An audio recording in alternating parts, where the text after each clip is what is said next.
ahana abanyabyaha. Umuntu afashe umugore ku ngufu ahanwe, icyo kinda cyemera. Ariko umwana uturutse kuri icyo gikorwa cy'uwafashe ku ngufu kumwica uba wishe umuntu. Kuko natwe twese uko twavutse ntabwo twavutse mu buryo buri special. Ye na mama ntibasezeranye mu rusengero. Yaramukoye ibya kinyarwanda tura inzoga barasinda umunsi mama rongoro. Christian religious organizations are going to act as vehicles for the coming of the Antichrist. Nzihebesha abantu bagende nk'impumyi kuko bacumuye kuwiteka, kandi amaraso yabo azaseswa nk'umukungugu. Nibyo bigiye gutuma ubuhanuzi bwa Zefaniya busohora, kugira ngo abari mu isi bose bagire bate barembuke ko batagendeye mu kuri kuwiteka Imana. Hari abavuga ngo bashoboye kurera ko burya nta muntu ushobora kwirerera, umuntu arerwa n'Imana. Make divorce easy and legal, free people from the concept of marriage for life. Nuvuga ngo bari barwanya icyumweru na Antikristo, na wa wundi ugifata kugira ngo akitire nawe na Antikristo. Ubundi umunsi wa mbere y'iminsi 7 n'umunsi w'ubutsinzi, umunsi wo kuzuka kwa Yesu Kristo. Machel uriya wari president wa Mozambique ko yari freedom fighter, tujya turirimba aho bita kuri Freedom Square tuvuga ngo cyama shero amba cyama shero cyamba. Twari Machel bari bamwishe kuko itotezwa ntaho ritazagera ndetse no mu mashyamba niho ryabanje. Inyamaswa zigushije ishyano ziri muri za pariki, inzovu zirashira ku isi, ibiki byose birashira. Ibiti by'inganzamarumbu byabayeho na mbere yuko Yesu avuka, ubu biratemwa, isi yose irimo iragirirwa nabi. Ntabwo rero bavuga bazahungira, n'abahunga persecution ntaho bazayihungira. Icyansi batezwe nicyo bakamiwemo. Icyo byura mugore yavuze uri wo tubireba bisohoye.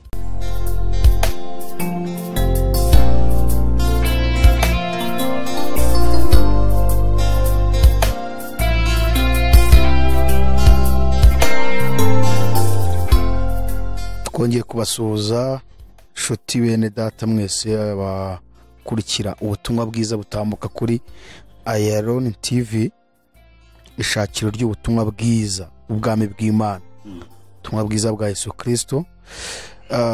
Turashimira mwese mufata umwanya mukumva ubutumwa bwiza butambukaho, kandi turizera tutashidikanya ko abantu benshi bamaze guhembuka bitewe na commentaire mugenda muduha, abacaye inbox makatwandikira, abandika kuri channel, bakandikira kuri YouTube. Mwese bani baho umugisha, abadutuka n'abagira umujinya ko tubabwiza ukuri, namwe Imana baho umugisha, kandi Imana bahe gukanguka no guhumuka mu menshi ijambo ry'Imana rivuga. Gusa si benshi, ariko biragaragara ko hari abantu badashaka kumva ukuri, ariko abenshi baradushimira. Imana baho umugisha cyane, kandi kubwo gushimira natwe turabyishimira iyo tubona abantu babohoka. Hanyuma ikindi twabasaba nuko umuntu wese utangiye ikiganiro yajya kirangiza, keretse wenda babandi nyine baje kuhangana gusa, ariko niba utangiye ikiganiro kirangize, kuko nibwo uzumva ubutumwa bwiza neza. Iyo ugiciyemo kabiri, hari naho ugera ukumva harimo confusion, ukaba wagenda uvuga ngo hari bavuze bitari byo. Cyumve cyose, kuko aho ugeze hirya yaho hari igisubizo cy'ibyo wumvise. Rero Imana ikomeze gufasha buri wese, kandi barindiraho muri hose, kandi barwanirire, ikomeze kubarindira ubugingo ko aribwo buzabona Imana. Uyu munsi turagarutse rero mu kiganiro cyacu, ni ikiganiro cyitwa Menya Nibi, aho turi kuganira ku ngingo 10 zanditswe n'uwitwa Alcibiade, umugirwakazi, umugome wanditse izi ngingo aziha Illuminati, bakaba barimo kubishyira mu bikorwa hirya no hino ku isi mu buzima ducamo bwa buri munsi, tukaba turimo gushakisha ariko tunandura. Akaba ariyo mpamvu turi kumwe na Pastor Musisi kugira ngo akomeze adufashe, dukomeze ducukumbure, turebe ese ibi ntibidusohoyeho, ntabwo tubirimo, bikaba bitumye umwuka w'Imana arimo aragenda ahunga abantu mu isi. Ibikorwa bikaba kurushaho kuba byinshi mu isi, ubugome buragwiriye kubera ko umwuka w'Imana kumanga imitima y'abantu, umuntu ngakomeze kugira umuntu ari kugenda ava mu bantu. Rero turi kuwigiza ingingo mu buryo bucukumbuye, twabanje kuzivuga mu buryo bw'iminamagambo cyangwa se mu ngingo nkuru zazo.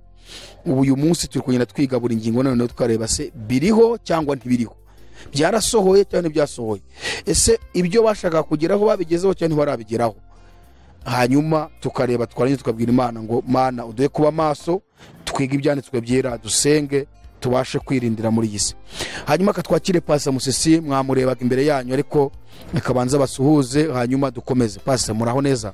Murakoma. Imana yo mujuru w'umugisha nongeye kubasuhuza abayobozi ba Iron TV mbashimira n'umurimo mufite wo kugira ngo kuri kwamamare kandi niringe ntashidikanya ko ibihembo byanyu byabikiwe kubera izo ngufu mushyira muri ibi ngibi.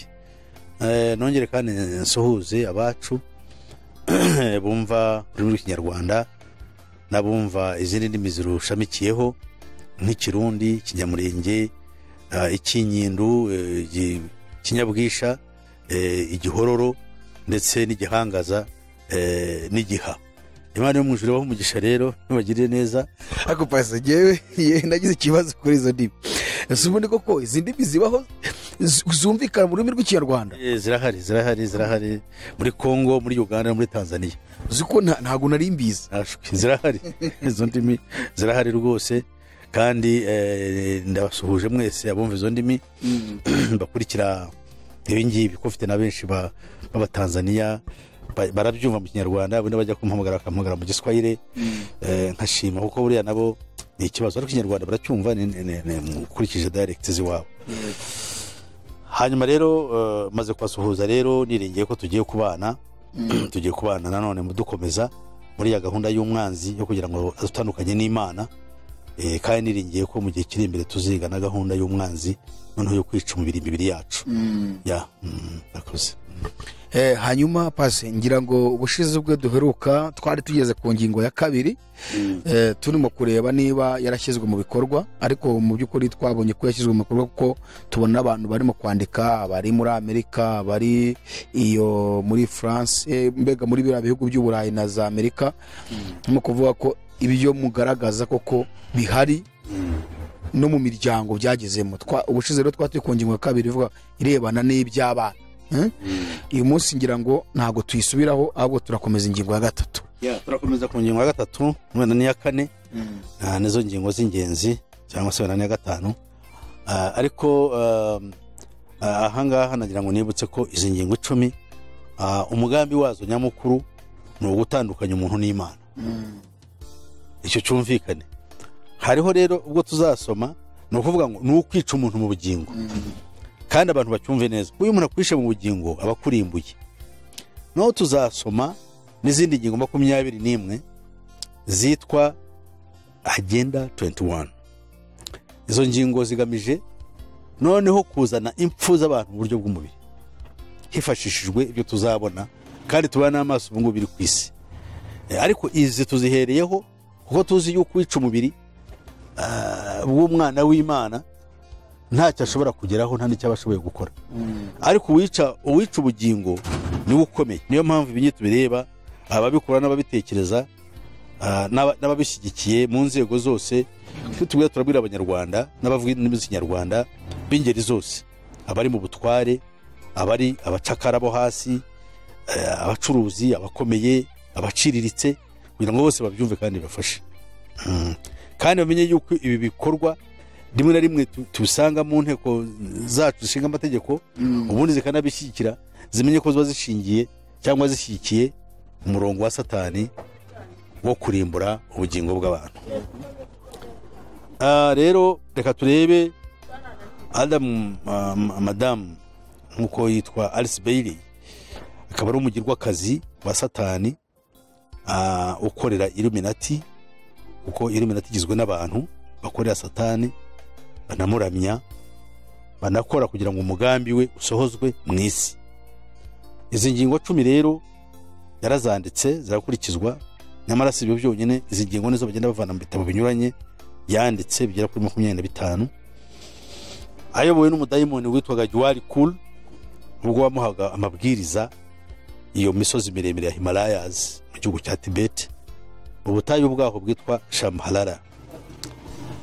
Ingingo rero ubushize twabonye ingingo ya 1 n'iya 2. Twabonye ingingo ya 1 n'iya 2 n'iya 3. Mbere twabonye ya 1 gusa, ubushize twabonye ya 2 n'iya 3. Ubu turashaka kureba rero iya 4 n'iya 5 bishoboka turongeraho indi, ariko izi zo ni ngombwa ko tuzi ko zirakurikiranye. Ingingo ya 4 iravuga ngo if sex is free then make abortion legal and make it easy. Mu Kinyarwanda ngo ubwo tumaze no gutuma abantu igikorwa cyo guhuza ibitsina cyangwa mu rurimi rwahuranyije cy'ubusambanyi tumaze kugihindura icyo icya rusange gishobora gukorwa igihe icyo ari cyo cyose kugira ngo bitungane kandi bye kuremerera ababikora. Ibitera ubwoba bituruka mu busambanyi ubundi ni inda zitwawe. None rero icyiza kugira ngo abantu be kugira ubwoba, reka gukuramo inda tugihindure gikorwe mu buryo bukurikije amategeko kandi ku buryo bworoheje. Aha rero uyu mugore yarategetse ngo bubake za klinika zinyuranye zitwa health clinics mu mashuri, ngo abantu niba ari abo gukurikiza koko ya gahunda twabigishije yo kwishimira ubusambanyi, bagomba nanone muri ubwo busambanyi ibatera ubwoba muri bwo bituruka muri ubwo busambanyi bidafite icyo bivuze ngo bigomba gukurwaho. Mu yandi magambo ngo bagomba kuba bakuweho ubwoba, ikibazo cyajyaga kibabuza gukora ibyo ari zo nda zitateganyijwe, icyo gikurwaho binyuze mu gukuramwo inda. Ibintu by'ubukirisitu ngo bibuza abantu gukuramo inda ubwabyo ni ibikandamiza, bikambura abagore ubwisanzure ndetse bikabambura no guhitamo niba bashaka kubyara abana cyangwa niba batabishaka. Niba rero umugore adashaka inda ntibimworohere, iyo nda yikuremo ayijugunye hariya kandi bikorwe ku buryo atababazwa. Muri iyi minsi rero si uko gukuramo inda ntabwo bikiri kuvuga ngo uko bitashobora kugerwaho, ngo ahubwo biranahatirwa abantu kubikora. Muri iyi minsi gukuramo inda ni mu buryo bwo kugabanya abantu ku isi, ngo byongerewe ku gukoresha agakingirizo ndetse no kumira utunini. Aha rero iyi nyigisho icyo yari ikubiyemo, ibi byose biturukamo mbere na mbere ni ukwereka umugore, ariko nto tuduhereye ku bana b'abakobwa, yuko icyabuza gukora ubusambanyi ni gukora n'inda zitateganyijwe. None igisubizo cy'izo nda zitateganyijwe ni ikihe? Ni ugukuramo inda mu gihe yagiyemo, cyangwa gukoresha ibinini, gukoresha za condoms. Ni ukuvuga ngo gukuramo inda nicyo twibandaho. Ko gukuramo inda it's a criminal act. Actually ntabwo ari criminal act, it's a sinful act. Ni ikintu kiri criminal n'ikiri sinful biratandukanye. Kuko ikiri criminal gendwa criminal kubera amategeko y'abantu, ariko sinful ni itegeko ry'Imana. Iyo turebye byanditswe byera, ahangaha ni igitsina gore cyane cyane babyumve bashiki bacu, abana bacu, kugira ngo be gukomeza kwiteranya n'Imana bakora amahano, n'ababona babikora babyige, babone n'uburyo bwo kubirwanya. Nk'uko tubibona umuntu w'Imana Nowa, amategeko yahawe, ngo Imana isezeranira Nowa isezerano. Ku murongo wa 6 w'iryo sezerano iravuga ngo umurongo wa 5 aravuga ngo kandi amaraso yanyu, amaraso y'ubugingo bwanyu sinzabura kuyahorera, nzayahorera inyamaswa zose, kandi umuntu nawe nzamuhorera ubugingo bw'umuntu, nzabumuhorera undi muntu wese. Uvushiza amaraso y'umuntu, amaraso ye azavushwa n'abantu, kuko Imana yaremye umuntu afite ishusho yayo. Amen. Aha rero turabona ikintu gikomeye cyane. Imana yo mu ijuru iratubuza kuvusha amaraso y'umuntu. Ni ukuvuga ngo iyo wishe urusoro, iyo ukuyemo inda, uba wishe ubugingo, uba uvushije amaraso. Nta wica atavushije amaraso. Niyo unize umuntu amaraso ntasohoke ariko ubumwishe. Rero ibi ngibi yabyigishije nk'uko twabisobanuye. Iyi ni gahunda yo gutandukanya abantu n'Imana, kugira ngo bakore ibyangwa byahoze bikorwa n'Abanyakanani. Ari byatumye Uwiteka azinukwa amoko 7 y'Abamori, akayakura imbere y'ibyiteka ryose. Ndetse bikaba n'isezerano ku Bayisirayeli no kuri twe, yuko Imana yabashyize muri icyo gihugu nacyo nibakora nk'ibyo abanyamahanga b'Abanyakanani bakoraga, bahatuye imbere yabo, igihugu kizabaruka. Iyi si Imana yituremera rero yashaka kugira tuyibemo tuzungure byose. None abangaba icyo bakora mu izina ry'uwabatumye ari we Satani, ni ukugira ngo Imana ituzunikwe, idutsembe ku isi turimbure. Nk'uko byanditswe mu buhanuzi bw'umuntu w'Imana Zefaniya. Imana yamuha isezerano rikomeye ririmo ubuhanuzi. Zefaniya ubutumwa bumugeraho. Imana iravuga ngo Zefaniya ndagutumye. Imana iravuga ngo Uwiteka aravuga ati nzatsemba ibintu byose biri ku isi, nzatsembaho abantu n'amatungo, nzatsembaho ibiguruka mu kirere n'amafi yo mu nyanja, kandi abakiranirwa n'ibisitaza byabo nzabica, kandi nzabaca abantu ku isi, niko Uwiteka avuga. Zefaniya ibice bingahe mu murongo kangahe? Igice cya mbere uhereye ku murongo wa 4. Ku murongo wa 14 haravuga ngo umunsi ukomeye w'Uwiteka uri bugufi, ndetse umuhindo wawo ugeze hafi, kandi urihuta. Intwari irataka inyinyiriwe. Uwo munsi ni umunsi w'uburakari, ni umunsi w'amakuba n'uw'umubabaro. Ni umunsi wo kurimbura no kwangiza. Ni umunsi urimo umwijima n'ibihu. Ni umunsi w'ibicu n'umwijima w'icuraburindi. Ni umunsi wo kuvuza impanda n'induru, bivugira imidugudu y'ibihome n'iminara miremire. Nzihebesha abantu bagende nk'impumyi, kuko bacumuye ku Uwiteka, kandi amaraso yabo azaseswa nk'umukungugu, n'imibiri yabo itabwe nk'amayezi.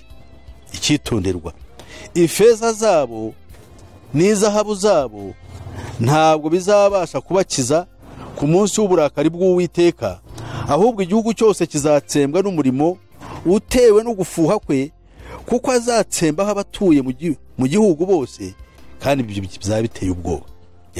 Aha rero Imana yo mu ijuru ibibi n'amaraso avushwa n'ibizira byose bizatuma ibyo bigiye gutuma ubuhanuzi bwa Zefaniya busohora, kugira ngo abari mu isi bose bagire bate barembuke ko batagendeye mu kuri k'Uwiteka Imana. Hanyuma pase buriya ibi bintu ngira ngo urabona ko nibyo bigezweho ko byo gukuramo amada. Buriya se uravuga iki ku birebana n'abo ngabo bakoresha condom? kuko hari n'abiyamburana, umugabo n'umugore nyine bari muri icyo gikorwa cy'imibonano ugasanga bariyamburanye, ariko ugasanga nyine siyansi baravuga ngo nta muntu uba wari wagahinduka umuntu ngaho ngaho, ngo nta kibazo na kimwe kirimo. Ibi bintu murabivuga iki? Ntabwo twa dufata ibintu byose ngo tubirunde, ko ntabwo tudukurikiza iby'idini ryigisha, ahubwo tuyoborwa n'umwuka wera w'Imana. Gukuramo inda ni ikintu kigaragara yuko ari ubwicanyi, n'imikorere yose yo kuboneza urubyaro igendanye no kwica urusoro, icyo bita mu Cyongereza zygote, mu gihe habayeho guhura kw'intangangore n'intangangabo. Ikintu cyose gikoreshwa kiba cisha umuntu. Ikindi cyose kitica umuntu ntabwo tukibara nk'icyaha. Tujye tureba ibintu ko hari ababifata byose bakabishyira kwa jumura, niba abandi bavuga ngo bo barwana kuboneza urubyaro mu buryo bwabo. Ariko ikintu cyose kitanyuze, kitishe, tavisi gikoze ku bugingo bw'umuntu, twe ntabwo tukibara nk'icyaha. Cyo twita icyaha ni cyo Umwuka twereka yuko ari cyo. Mu yandi magambo, ubwo ari abakoresha prudence, ari abiyakana, baba bakoze icyaha. Ndavuze nti abakoresha abica umuntu wamaze kuremwa, yego, bakoze icyaha. Uravuga bariya umwana amaze ku rusoro, bakoze imibonano, baratandukanye, umudamu nyine arasamye, wenda ayivanye imigize nko mu kwezi, amezi 2, nubwo yabimaze umunsi, yamaze gutonda, aba yisha umuntu. Nuva niba hariho uburyo bukoreshwa, wenda imiti akayimira, noneho rwa rusoro rwamaze gutonda rugapfa, aba yisha umuntu. Ni icyaha gikomeye cyane. None buriya nka biriya birebana no kwishyirishamo agapira, kuba yafungura urubyaro burundu, bafunze umura, numvishe ngo n'abagabo nabo barimo barabasaba, ejo n'uvuga kuri radio ari kubasaba kubikora. Hari ibintu byinshi, kunywa ibinini, guterwa urushinge, kugushyiramo agapira n'ibindi. Biriya byo nta kibazo. Biriya impamvu ngiye mvuga ngo nta kibazo, ngiye mbanza kuvuga ngo ese icyo kintu mu gihe gikozwe gihutaje iki ku bugingo, ku buzima bw'umuntu? Kuko ntabwo amazi y'umugabo cyangwa intanga z'umugabo zose siko zirimo umuntu. Inyinshi ziraseswa n'ubundi, imwe yonyine ishobora kurema umuntu. Rero ntabwo navuga intanga ubwazo, ntabwo intanga ari ubugingo, kuko intanga ibarwa yuko yabaye yaremye umuntu, ari uko yagiye ku intangangore. Intanga z'abagabo ziraseswa, ndetse na uvimu z'abagore ziraseswa, nubwo byaba hari n'abirotoreho n'abagira bati ibyo rero ntabwo twahita tubifata nk'icyaha, twirinda twe kuvuga ikintu cyazatuma tugaragara nk'aho ibyo tuvuga bidashingiye ku byanditswe. Hanyuma se pase tukiri aho ngaho ko iyi ngingo urimo kudusomera nyine ari iyo ntego y'abo bantu kugira ngo hatabaho ikintu cyitwa urubyaro, kugira ngo abantu batabyara. Nk'uyu muntu ufashe icyemezo cyo kujya akoresha prudence akajya kwishirishamo ibyo bindi n'izo nshinge, ntabwo yaba ari gusohoza iki ngiki cyo kutabyara bano uyu mugore n'ubundi yashyizeho. Oya, aha ngaha umutwe w'ijambo uravuga ikintu cyitwa abortion, gukuramo inda. Nicyo niwe mutwe w'intego, ni ugukuramo inda. So gukoresha n'ubwicanyi, gukoresha rero kapote cyangwa condoms cyangwa piru, bo uyu mwanditsi yavuze yuko mu gukontrolinga population growth, gutera imbere abantu kubaho ku isi, ibi ngibi birimo mu bikoreshwa. Ariko ntabwo tubara yuko twebwe icyo tubona population control kugira ngo abantu be kubaho ku isi, ntabwo babikora, ntabwo biraterwa no kwica umuntu wamaze kubaho. Umuntu wamaze kubaho kumwica kamwambura ubuzima, kuko kwica abantu ntabwo binyura, ntabwo iki ngiki mu byo tuziga bigaragaza nuko abantu bagiye kwicwa mu buryo bw'umubiri, nibwo tuzabona no kwica umubiri uko kumeze nuko kwateganyijwe. Naho ibi ngibi ntabwo bituma abantu bagira bashobora kuba bashira ku isi, nubwo babifata bo nibwo mu buryo bwabo, kuko bucyo badashaka, bucyo batumva, ntabwo ari abantu kugwira ku isi, nuko abantu bapfa n'abariho. Nta nubwo bifuza yuko isi ibamwe abantu nkuko tubitekereza, wenda bangana n'ubushobozi bwayo. Oya, ni uwo kwica no kurimbara nkuko Bibiliya ibivuga. Kuko wowe ushobora kuvuga uti mu by'ukuri mbonye abana 4 mu mutungo wanjye barampagije, wenda ukavuga utyo, ntabwo ububanze ariko uvuze abo wumva ushaka, soko ari bushobora kurera. Hari abavuga ngo abo ushoboye kurera, ko burya nta muntu ushobora kwirerera, umuntu arerwa n'Imana. Ariko wowe ushobora kuvuga uti ndashaka imbese icyifuzo cy'umuntu, ngo nk'ubu ngubu umuntu bamubwiye bati vuga abana ushaka uzasiga ku isi, none se yavuga 100? Aravuga ati ndashaka abana 100, sinzi ko ibyo byakunda. Ariko kandi nubwo yavuga ati ne kugira umwana, ariko ngira abana Imana ibame, kandi buri ufite uburenganzira ashobora kuba ati jewe, hari abavuga ati jewe ndashaka kugira abana 20 bazashobora kubyara zababyare, cyo ntabwo ari icyaha. Hari n'abavuga ati ariko jewe ndumva nishakira, n'ubwo afite ubutunzi nishakira abana banjye 3, cyo ni icyifuzo. Ntabwo ngo afite ngo akoze icyaha, we nicyo wumva Imana ashaka mu mutima we. Imana ibamuhaye kabakuza barahagije. Imana yabwiye Aburahamu, yabwiye Imana, arayibwira ati, Imana yamubwira ngo mu rubyaro rwawe uzabyara na Sara nimwe uzaherwa umugisha. Imana abwira Imana ati yewe, ati ahubwo se waretse niba Ismaila akiberaho, ati uwo ko yaba hagije ibyuriya ko nabihebye. Avuga umugore we Sara yavugaga yuva umutima we yanyurwa n'uwo Ismaila yabyaye. Ariko Imana ntabwo yamuhaye Ismaila gusa, yamuhaye yakoze igitangaza abyara na Sara. Umwana uyu Sara arapfa, arangije arongora undi mukobwa, none babyaranye abana benshi, yabyaranye n'abahungu 6 witwaga Ketura. Yes, rero Imana, ariko urwo rubyaro rwabo Aburahamu yabyaye ntabwo ari Imana imubarira. Urubyaro rwa Ketura, urubyaro rwa Ismaila ntabwo Imana ibabara. Imana ireba babandi urubyaro rukomoka kuri Sara rwo rufite isezerano, kandi uwo rubyaro nanone iyo turukurikiranye ntabwo ari abakomoka kuri Sara bose. Oya, nabakomoka kuri Yuda, ariko kandi si Yuda nanone, ahubwo ni Kristo, uwo rubyaro rw'Imana rwasezeranyijwe. Tujye tureba rero urubyaro tuvuga twebwe, turavuga uruhe rubyaro? Turabyara bari ku isi, aho isi igeze ubu ngubu, abo bose bavuka, siko bose bazajya mu bwami bw'Imana. Hashwe abazajya mu bwami bw'Imana, twe dukwiriye gushaka mu bariho, tugaruke turazi ishinga ngo dukure mu rubyaro rw'Imana tuvuga ubutumwa bwiza. Niryo sezerano rishya twahawe. Paulo agerageza naho abwira abantu ati, kuri jewe yabyashobokaga mwamera nkanjye, ntimurongore mukagumiraho. Bose twavuga yuko nawe yarwanyije kubyara ku isi, kuko utarongoye urabyara, ariko yaravuze ati bibaye byiza mwamera nkanjye. Ariko pasi uvuze kuri Paulo, tuma nibuka ibyo teoloji ivuga. Teoloji ivuga ko Paulo yashatse umugore. Rwose teoloji nyinshi ahantu henshi barabyigisha, bavuga yuko ngo Paulo yari umufarisayo, yigiye kurengera ibyo bitwaga Gamaliyeli. Gamaliel yari umwe mu bafarisayo bakomeye cyane ku mategeko, yari ayazi cyane, bamushakiragaho ubusobanuro bw'amategeko. Noneho Pawulo rero yigiye ku birenge bye, bakavuga ko nta muntu wabaga umufarisayo adafite umugore. Bagahita batirubyaga Pawulo yari afite umugore kuko yari umufarisayo. Icyo nicyo cya mbere bifashisha. Ubundi bakongera kuvuga ko Pawulo ngo yari umugabo mugufi, ngo ufite umutwe munini, ngo ariko umunyamujinya mwinshi. Noneho bakavuga ko yananiranywe n'umugore, ko umugore yari umugore nyine wa wundi ubona ko kumurusha, ubwo se navangukira, urumva we yari mugufi. Bakavuga ko abagabo bagufi nyine bakunda kugira amahane, banga umuntu basuzugura, ariko umugore yari ashinguye, yari umuntu ushinguye. Noneho rero ngo Pawulo agahora amushihura amubwira nabi, bituma batandukana. Izo ni inyigisho z'abadayimoni. Icyo baba bashaka gufobya bya bindi Pawulo yigishije ku bagore. Avuga ko abagore badakwiriye kuba bashumba, badakwiriye kuba, bakavuga rero ngo yari afite inzika ku bagore.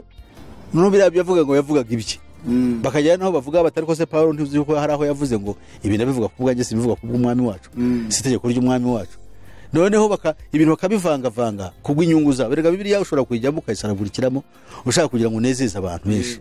Ntabwo bya Bibiliya buryo bijyamo cyane, kuko Bibiliya ni umutwaro, ni umusaraba kugira ngo umuntu ayikurikize muri wa kamera. Ariko umeze nka Dawidi yishimira amategeko y'Imana kandi ayikubiyemo. Ibyo nibyo twe twavuga. Urumva rero ko afite umutwe munini. Bibiliya se yigeze ivuga uko yasaga?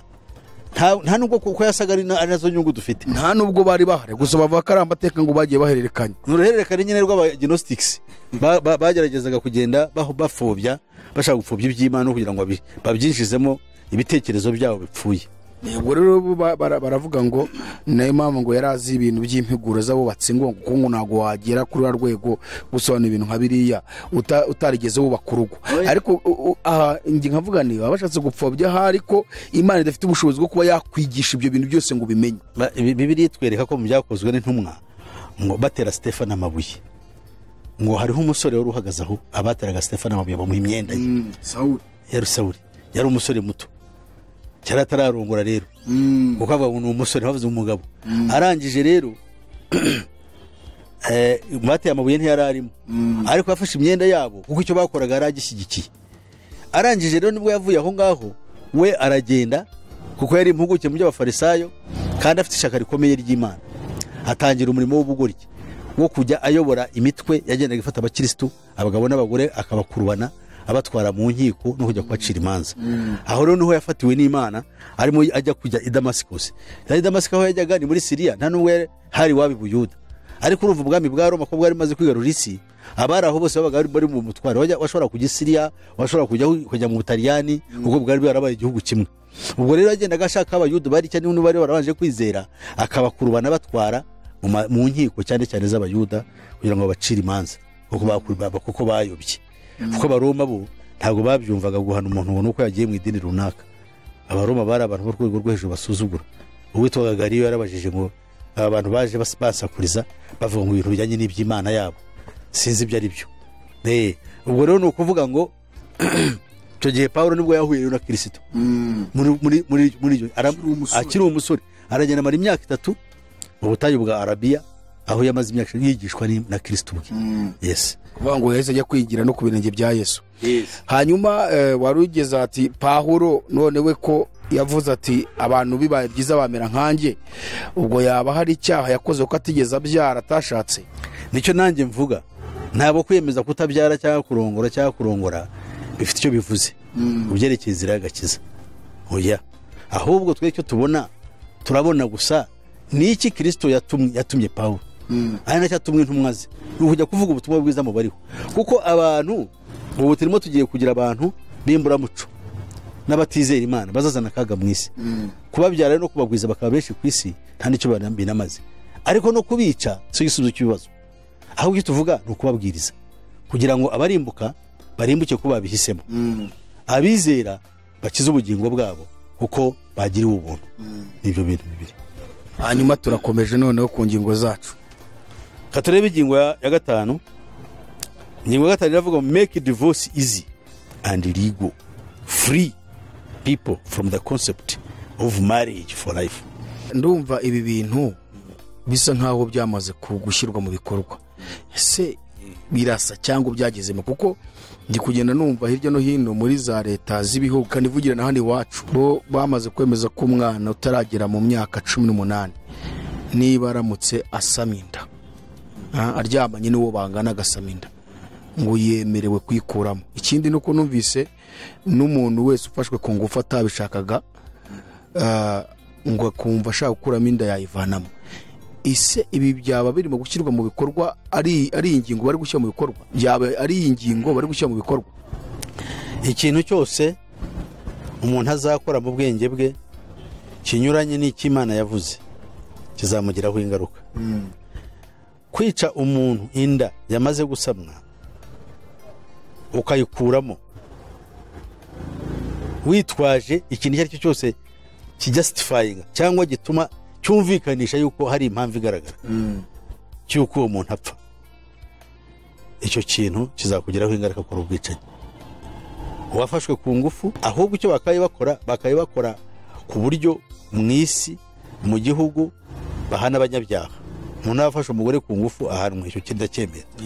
Ariko umwana uturutse kuri icyo gikorwa cy'uwafashe ku ngufu kumwica uba wishe umuntu. Kuko natwe twese uko twavutse ntabwo twavutse mu buryo buri special.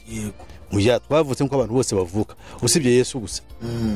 Undi wavutse nk'uko ubushake bw'Imana buri kubw'isezerano ni Isaka. Nta wundi rero umuntu uko ni ushushanya Kristo yavuze ko ubushake bw'Imana. Twese twavutse dutyo. Twebwe gihe na mama ntibasezeranye mu rusengero. Aramukoye bya Kinyarwanda tura inzoga barasinda umunsi mama arongorwa. None se ubuse navutse nkavuka muri ubwo buryo n'abandi ko bavutse. Ntabwo ari ngombwa rero kumwica, kuko iyo umwishe nk'utwe tubona abana bagiye bavuka kuri ku byabereye muri jenoside y'u Rwanda, jenoside yakorewe abatutsi. Hari abatutsikazi babyaye abana bavuye ku ntera hamwe, ariko bariho n'abantu ntabwo tubabona mu bubi, ntabwo tubona yuko niba hari n'ababi barimo ni nk'uko abandi bana bose bashobora kuvuka bakaba babi. Abana bavutse barongwe mu miryango y'imfura bagasezerana neza bakagira bate barakura bakangura umugi nabo bakangirika nk'abandi. Ariko twirinde tutamidate life, kuko ikintu cyitwa ubugingo ni icy'Imana ntabwo ari icyacu.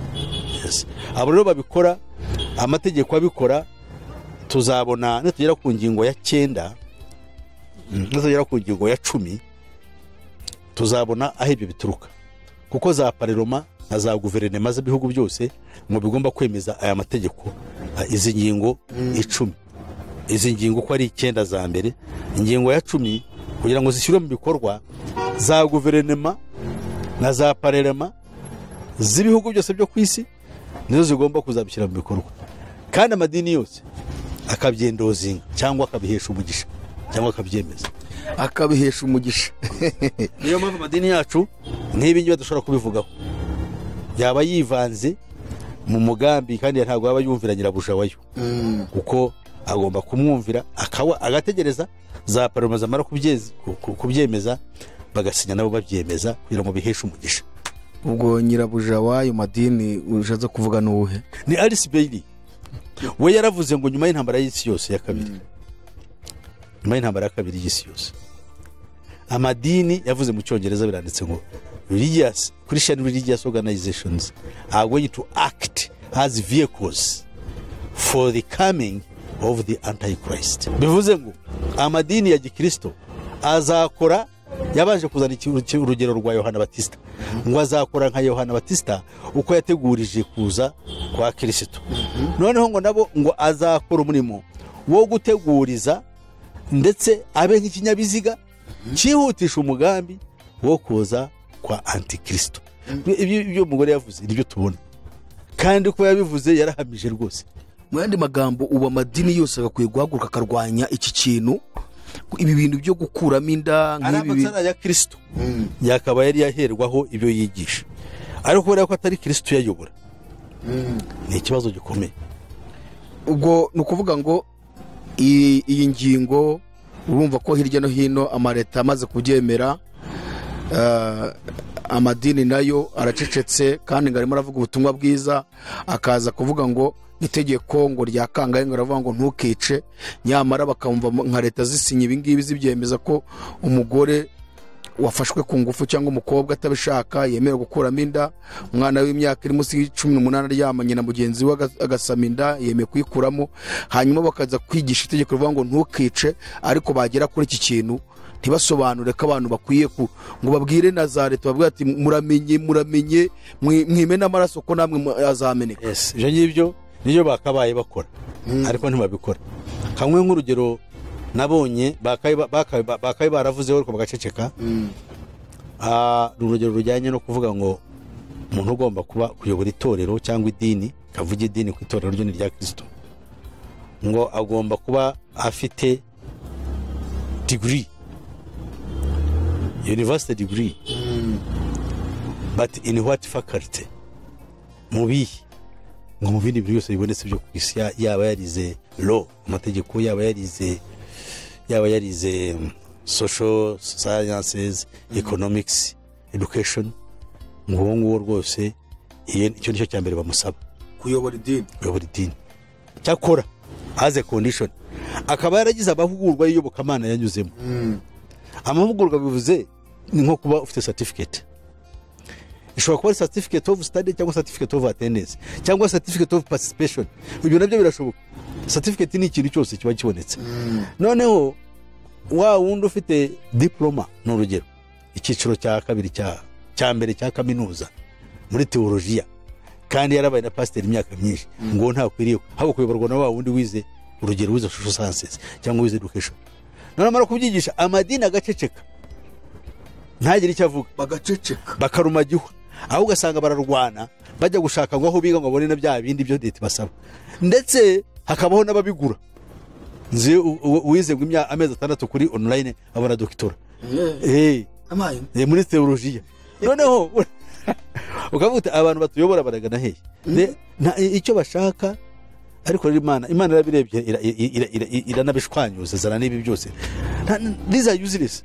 Ikibazo gihari kuko hari n'igihe usanga amaleta nk'ibyo byose bategura aba bana batumiye nk'abo bakuru b'amadini bagategura izo ngingo zose, bagategura ibyo byose bari kumwe, kandi bagendana igitabo cyitwa Bibiliya. Ese Bibiliya irabyemera ko umuntu wese ukwiye kuyobora itorero rya Kristo agomba kuba ageze afite nibuza masters wenda muri siyansi, muri filozofi cyangwa muri geography n'ibindi, hanyuma akabona kuba afite ayo mahugurwa y'iyobokamana?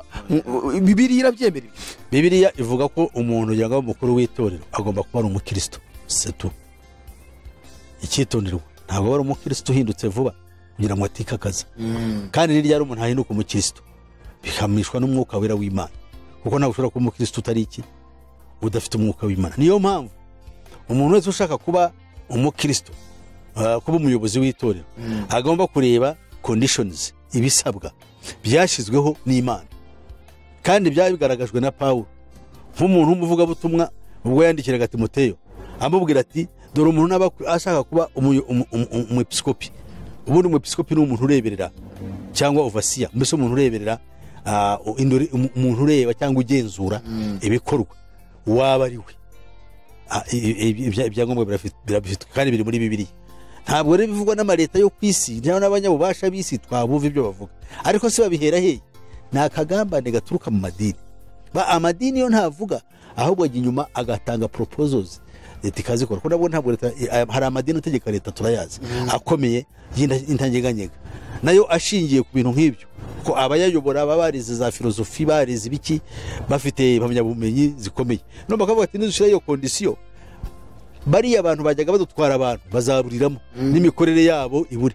Bo bafite ubutaka, bafite za katedrali, bafite nako nta nubwo twazita ngo ni za katedrali, ahubwo ni za basilika, aho bicara abantu bakagira. Niyo mpamvu igitekerezo cyaturutse muri bo, noneho gihabwa ba bandi babishyira mu bikorwa.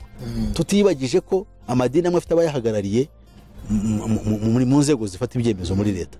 Urugero nk'abajesuiti bahagarariwe hose mu madini yose, n'igisirikare gikorera mu ibanga.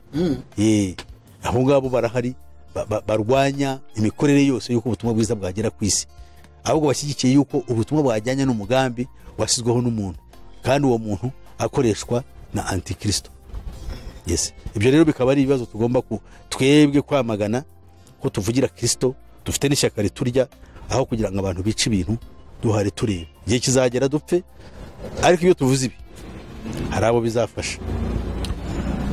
ni ukuvuga ngo amadini ntabwo ari mu gukora iby'Imana ishaka. Niba ibintu nk'ibi byemezwa nk'uyu RCBR akabishyiraho, hanyuma Illuminati nayo ikabitanga, ikabwira amadini kubisansibiriza, ikabwira amaleta y'isi kubisansibiriza mu bantu ngo babyitoze babikore, ariko abavuga ngo bagare Kristo mu isi bakaba batuje batari kuvuga ati muramenye ijambo ry'Imana soko rivuga, ubwo baba bari muri uwo murongo noneho wa Illuminati uko babishakaga. Icyansi batezwe nicyo bakamiwemo. Icyo ibyura mugore yavuze uburiho tubireba bisohoye. Niyo mpamvu twiga ibyo byose arabivuga. Iyi amadini ya gikristo yitiriwe ubukristo azakora nk'ibinyabiziga byo kwihutisha umugambi wa anti-Kristo. We yamwise ngo the great master, niko bamwita muri Illuminati. Bamwita the great master kabisa. Muzaza kuza gushyiraho iherezo ry'ibihe byose. Great master ni ukuvuga umutwaro ukomeye mbere kabisa, ukomeye. Ubu rero niwe uzaza kuza kandi ari mu nzira kandi yahageze. Ikimbabaje ntabwo abantu bakanguka ngo barebaho ibintu bigana. Bivuge ngo rero abantu niba koko bahamya Kristo, katugaruka no kandi bafite amategeko, bigisha amategeko. Harimo itegeko rya kangahe, rya gatanu, rya gatatu, ntukice, sibyo? Nibinjire muri ibi bintu.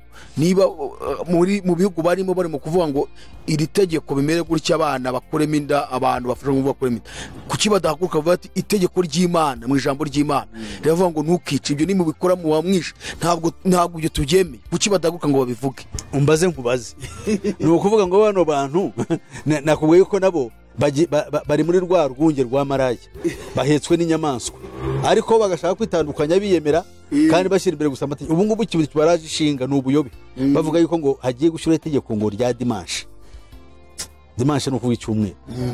Mu itegeko ryo bazazira, kandi nirinashyirwaho nibo abantu ba mbere bazajya kwica mbere y'abandi, ko ntabwo bazaba bafite ubutware bwo kugira ngo bahagarare imbere y'uzaba yarishyizeho. Ariko pasi uzi ko barimo kugenda bareba ngo hari bamwe batangiye kujya kugura imirima mu byaro, abandi bagiye mu misozi, sibyo? Bo baravuga ngo byarahanuwe ngo yuko ngo bazajya kuba mu byaro, ngo iryo tegeko rigashyirwaho, ngo ariko bazaba bari mu byaro bazarindwa n'Imana. Ubu barimo kureba ahantu ngo bazagenda bihisha bakajya guhinga mu byaro kugira ngo iryo tegeko niriza bazaba bari mu byaro ngo batungwe n'ibyo mu byaro, kuko ngo ni nabwo birabyo umubare 636 bizatangira gushyirwa mu bikorwa ngo abantu bagurisha biyanduza. Ubwo rero ngo bagiye mu byaro ngo bazatungwe n'ibyo mu mirima. Satani arangaza abantu. Tujye nko mu Rwanda giye ahonze, hari aho uzi mu Rwanda hatari isibo. Isi kibazo isibo barahari. Gusa ntibazakugenzura ngo barebe wowe ugiye. Yewe ibyo kuvuga iby'iminsi nta n'ubwo byitaho, kuko antikristo hari igishushanyo kigiye gushingwa. Icyo gishushanyo n'igishingwa kizicisha benshi. Icyo gishushanyo kizaba gisimbuye maraya. Ni idini rimwe rigiye gushyirwaho, rizaba risimbuye amadini yose. Nirimara gushyirwaho rizagira umunsi wo kuruhuka. Umunsi wo kuruhuka uzaba ari icyumweru n'ibindi. Kuki icyumweru base gitotezwa wakabaye wibaza. Ubwo ndavuga icyumweru mu mvugo yumvikana, ndavuga umunsi wa mbere y'iminsi 7. Kuki utotezwa ukangwa na Satani? Ni umunsi w'ubutsinzi. Kandi bo bavuga ko ahubwo isaba atari itotezwa. Ariko bari rwose ngira ngo babanyoye ukayoga. Ubu hari abo doretse kuganira jewe, ariko baravuze ngo barimo kujya kugura imirimo ikomeye za Kongo, ngo hejuru ngo mu misozi yo hejuru urenze za Murenge ngo mu mashyamba, ngo ariho bazajya bazigira ngo ibi bigiye gutangira gukorwa, ngo bazabe bibiriwe mu byaro. Uzambariza abanyamurenge bari muri iyo misozi bimaze kubabaho, kuko abantu ntabwo bazi yuko umugambi wa antikristo wa Illuminati. Icyo nemera agiye kujya mu cyaro, wenda ntabwo umuntu yambwira ngo nuguhunga ahunze prostitution kujya mu cyaro. Oya, yamurose agiye kwatura kubera ubuzima. Abivuze cyo namwumva. Aravuye ko ahunze kugira ngo ahunge itotezwa. Aho ngaho baba bibishye, kuko itotezwa ntaho ritazagera ndetse no mu mashyamba niho ryabanje. Inyamaswa zigushije ishyano ziri muri za pariki, inzovu zirashira ku isi, ibiki byose birashira. Ibiti by'inganzamarumbu byabayeho na mbere yuko Yesu avuka, ubu biratemwa. Isi yose irimo iragirirwa nabi. Ntabwo rero bavuga bazahungira, n'abahunga prostitution ntaho bazayihungira. Uvuga ngo ni bahungire muri Kristo gusa. Muri Kristo aho niho agomba guhungira. Niyo mpamvu ugenda kubwiraga icyumweru baragitoteza. kuki abantu banga icyumweru, kuki se satani agihitamo kugira ngo abe ari cyo akoreraho, niko ibya Kristo byose agomba kubifata akabyigarurira. Ni ukuvuga ngo bariya barwanya icyumweru ni abantikristo, na wa wundi ugifata kugira ngo akitire nawe ni antikristo. Ubundi umunsi wa mbere y'iminsi 7 ni umunsi w'ubutsinzi, ni umunsi wo kuzuka kwa Yesu Kristo, ni umunsi wo kuza kwa Mwuka Wera, ni umunsi ukomeye twebwe tuzi. Uwo munsi ntabwo ari ikiruhuko, nongere mbisubiremo, abantu benshi bagira ngo ni ikiruhuko. Ubaye ikiruhuko nawe waba usimbuye Kristo. Umunsi wa mbere y'iminsi 7 nubwo tuwukunda, Yesu yawuzukiyeho, Yesu Mwuka Wera yawuziyeho, kandi Mwuka Wera ni Kristo mu buryo bw'umwuka. Ntabwo bivuze ngo noneho wa munsi usimbure Kristo, nta nubwo umunsi ugomba kuba ikiruhuko. Oya, wowe ugize ikiruhuko ni ubwambi bwa Roma, kandi buhwanyije n'aba ngaba no bashaka umunsi kugira ngo bawutwemeze isezerano rya kera ngo turuhukeho. Kandi Kristo ari we kiruhuko cyacu cyo mu mutima, ntabwo tukiruhura imibiri. Erega umuntu uruhuka mu buryo bw'umubiri arapfuye, umurasura uraruhura ko umubiri ntabwo inyama n'amaraso uzajya mu bwami bw'Imana. Wowe urabiruhura ngo bikore bazugira amahoro yo mu mutima, ugira ikiruhuko cya Kristo. Yes, ubwo ngubwo nugira ikiruhuko cya Kristo cyo mu mutima, nibwo uzaba utorewe kuzajya mu kiruhuko cya kindi cyavuzwe mu Baheburayo kitubwira ngo nuko rero Imana yongera kuvuga iby'umunsi wa 7 ushushanya wa wundi yaruhukiyeho, ari cyo kiruhuko, ari yo cyitwa isabato. Ngo Imana yongera kuvuga iby'undi munsi wa 7 ari wo sabato. Sabato bivuze kuruhuka. Abantu bazajyamo noneho bakaruhukana data by'iteka ryose. Ibyo rero ngo kandi ufite ibyo byiringiro mugomba gukora uko ashoboye kugira ngo atazahomba kujya muri icyo kiruhuko. Noneho ugasanga abandi icyo kiruhuko ntibakitayeho, ahubwo bari mu cyuyu munsi. Bira n'ibintu byo gucurama. Rero reka tubasabe nabo twongere tubinabibutse n'abandi bagifite iyo confusion, kuko hari benshi bari mu yandi madini bahora bibaza, nanjye barampamagara bakambaza ngo tubwire iby'isabato, ngo se tubikorera iki, ngo kuba duteye ubwoba tugiye gushira, koko turi munsi w'inyamaswa. None ugasanga abo bantu baraho bataye ubwenge, none habanga bakabikurira bakabihererezaho binyuze muri icyo kinyoma. Rero ugasanga ari ikibazo. Nibutse abantu ndangiza yuko kuruhuka ku cyumweru ari umunsi wa mbere y'iminsi 7, nibwire ko ari umunsi mwiza mwise twebwe ari mu isezerano rishya. Niwo munsi Yesu yazutseho, niwo munsi Mwuka Wera yamanukiyeho, ariko ntabwo bihesha uwo munsi ku munsi w'ikiruhuko, ahubwo ni umunsi wo kwibuka. Ni umunsi wo kwibuka urupfu, ni umunsi wo kwibuka izuka ry'ubutsinzi rya Yesu Kristo. No kwibuka kuza Umwuka Wera yaziyeho. Uwo munsi tuje kubana n'abandi iteka ryose. Yes, tuba tugomba guterana tukibuka Kristo kuri uwo munsi, ibyo yakoze, yaradupfiriye, tugasangira n'igaburo. Ibyo byakaruhuka ntabwo ari ukuruhuka, ni ugusangira igaburo tukibuka, ni urwibutso, ntabwo ari ikiruhuko. Ikiruhuko ni Kristo muri twe, ikimenyetso ni Umwuka Wera twahawe, ni Kristo muri twe. Abayuda bo ikimenyetso hagati yabo ni Imana, ikiruhuko cya Shabato. Ku kiruhuko niyo kiruhuko n'ikimenyetso cyabo, ariko Bibiliya ishimangira ko Imana yabikore ko yabavatuye mu bubata mu buretwa kwa Farawo. Twebwe Yesu yatubatuye mu rupfu rw'iteka ryose, adukura mu biganza bya Satani. Niwe Farawo yarabereye igicucu. Bibiliya avuga ngo nabakuye mu itanura ry'umuriro ariko ryubakishijwe icyuma. Byari biteye ubwoba. Pasa murakoze cyane, reka mudufashe gusenga. Ibi ngibi tuba turimo turabireba kugira ngo buri wese abe maso. Abantu bagenewe ubugingo mu mitima yabo, ubu butumwa barabwumva. Gusa turaburira abantu mudukurikiye mwese muri mu madini, niba udashobora guhaguruka ngo uhamye Yesu, werekana amahano ari kubera mu isi, bwicanyi buriho, byose byo gukuramo amada, wangiza ukaza kuvuga ngo uri umukozi w'Imana, ukirirwa ujya impaka n'abandi bantu, ntabwo waba uri mu murongo wa nyawo. Ahubwo haguruka uhamye, dore bwicanyi burahari, amada arimo arakurwamo kandi byaremejwe hirya no hino mu bihugu bitandukanye. Ubwo se waba uri kuvuga ikitarimo kuguhamya Yesu ngo werekane ko ijambo ry'Imana ritabyemeza? Abantu babireke, kandi niba batabiretse nyine unabihorerwa. Abantu ntibemera guhererwa ubutumwa bwiza, guhererwa bahamye ibidafite umumaro. Pasi mudufashe, hanyuma abantu mubasengere, cyangwa niba ari inama hanyuma mwabagira mwibagire, hanyuma dusoze. Inama ngira abantu bari mu isi bose n'abandi bose bajya banyoherereza za video, rimwe na rimwe bazaramo n'ibya politike. Hari abantu benshi bagenda banyohereza ibintu byinshi. bipfuye n'abandi bose bari buntekereze, n'abandi bose bari buzakurikira ikiganiro, hari ikintu mbasaba bashobora kumva dusanga muri Bibiliya. Nsubira muri Abakorinto urwa mbere, urwandiko rwabandikiwe rwa mbere, noneho ibice bibiri, soma umurongo wa mbere. Yego. Ngaho usome. Urwandiko rwa mbere Pawulo yandikiye Abakorinto ibice bibiri umurongo wa mbere. Haratubwiye ngo nicyo gituma bene data ubwo nazaga iwanyu ntaje ndi umuhanga n'intyoza yo kuvuga cyangwa mfite ubwenge buhebuje mbabwira ibihamya by'Imana, kuko nagambiriye kutagira ikindi mbamenyesha keretse Yesu Kristo, ari we Yesu Kristo wabambwe. Amen. Haleluya. Amen.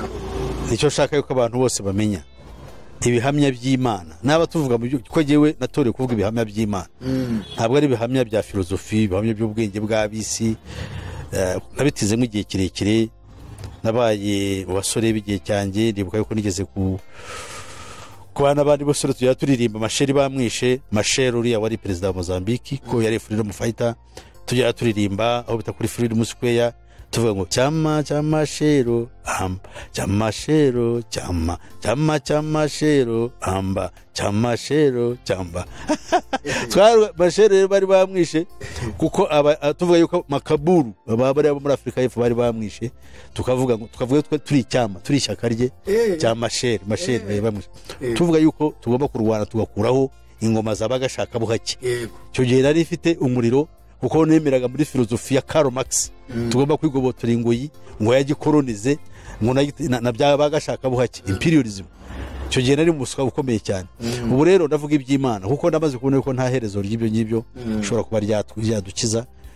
Imana yo mu ijuru iduhe baho umugisha. Ndavuga ibya Kristo rero, iby'Imana ibihamya.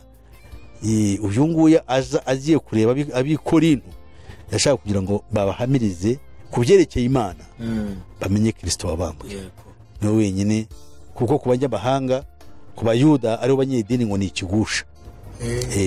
Ariko kubyerekeye abafilozofi bo mu isi, aribo bitiriwe abagira iki, abanyabwenge tureba bw'isi b'abahanga, ngo ni ubupfu. Ariko kuri twe abizeye imbaraga z'Imana zitesha ubugingo buhoraho. Ibyo nibyo nabwira abantu bose bari ku isi. Imana rero mu ijuru ibaho umugisha kandi bagirire neza. Nyuma mbere yo gusenga, nakongera kubibutsa ko bafite ikibazo yaza kutwandikira muri commentaire, nkuko umuco wacu uri, tugomba kubanza kureba ibyo abantu bakomantinze, n'ibibazo bibaza bikomeye tukabiheraho, noneho tubasobanurira ibyabaye. Bya kabiri, yanyandikira cyangwa yampamagara kuri telefone nomero 0788 50 60 76. Byumvikane ko abari muri diaspora bene wacu tuzi yuko ari benshi bagwiriye hirya no hino, kandi bo baraturusha no kuba maso yabo areba byinshi byo tuvuga. Twandikiye n'ushyira akamenyetso ko guteranya, gashyiraho 250, noneho agashyiraho 7 88 50 60 76. Imana yo mu ijuru ibaho umugisha, katusenge. Uhoraho Mana yacu, Mana ikomeye, icyo ushaka muri twe n'abari mu isi nuko twamenya Kristo Yesu. Uwo ni we rembo ry'intama, kugira ngo turokoke ibyo byose byenda kuba n'ibiriho. Ntacyo twakora ngo duhindure ibiri mu isi byugarije inyoko muntu, kandi byugarijwe n'ibyaremwe byose, keretse gusa guhongera muri Kristo Yesu, kugira ngo turokoke ibyo byose byenda kubaho, kandi nkuko Bibiliya bivuga tuzashobore guhagarara imbere y'umwana w'intama w'Imana. Nuko rero dushoboze, imitima yacu itaryarya urayizi, ariko intege zacu z'umubiri turaziruzi. Turagusabye rero ngo turengere, kandi urengere n'abatwumva bose, mu izina rya Yesu Kristo umwami wacu. Amen. Murakoze Pasimani, baho umugisha cyane. Hanyuma turabashimiye mwebwe mwari mukurikiye ubutumwa bwiza, kandi turabasaba gusharinga ubutumwa, kandi wakunda ikiganiro gakanda like, tugakomeza kwagura ubwami bw'Imana. Imana ikomeze gushorera ijambo ryayo, kandi ishyiremo imbaraga zayo barokore igihe kibi kigoramye cy'ubugoryi Pawulo yavuze ari cyo uyu munsi duhagazemo. Amahoro y'Imana komeze kubana namwe mwese.